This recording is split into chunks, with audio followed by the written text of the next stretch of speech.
Mga, mga kabrad, ako nga pala yung samahan at ako ngayon ibibili ng ulam.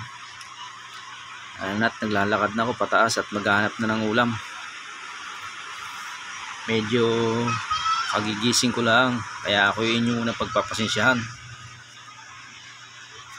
Titingnan ko din at baka meron ng lutong ulam.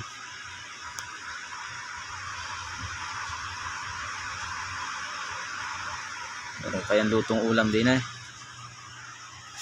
Si tatay. Naku, ay wala ng tindang lutong ulam. Tininga ho pala ang lugar ng pinagsunugan. Tingnan nyo ho naman.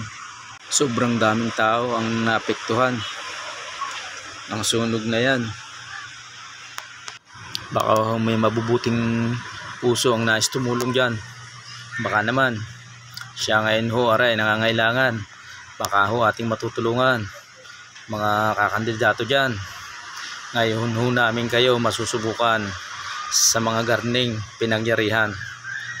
Ngayon nyo ipakita ang inyong pagtulong sa mga taong bayan. Nais ho namin maramdaman ang inyong pagsuporta sa mga aming kababayan. Hindi nila ang hori sa Makabayan Street, Barangay Obrero, Quezon City. Siya signahaw at kayo magparamdam ng malaman kung talagang kaya nyong kaming tulungan. Ni minsan lang ho ito mangyayari. At sana ho naman kami nananawagan na kayo ay bukal sa puso ang pagtulong din sa aming mga kababayan na salanta, nasunog. Aringahot, kakaawa naman ang mga sinapit nila. Sana ho ay matulungan natin sila.